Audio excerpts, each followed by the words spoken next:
अब मैं गाड़ी के तमाम ज़रूरी फंक्शन कंप्यूटर के कीबोर्ड के साथ कनेक्ट कर रहा हूँ, बिल्कुल वैसे ही जिस तरह आप गेम खेलते हैं।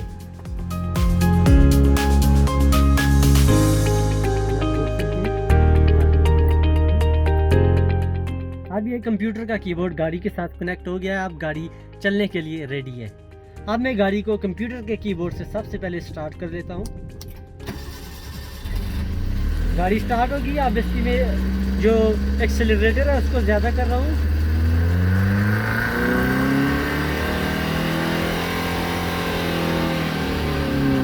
अब इसका मैं स्टीयरिंग आपको चेक करा रहा हूँ, देख सकते हैं कीबोर्ड के जरिए इसका स्टीयरिंग भी काम कर रहा है, देख सकते हैं। अब इसकी मैं ब्रेक प्रेस करूँगा, ब्रेक को जूम करें।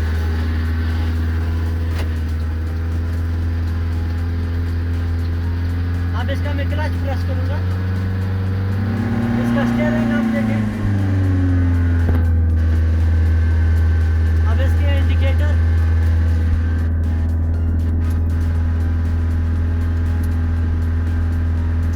अब इसकी लाइटें।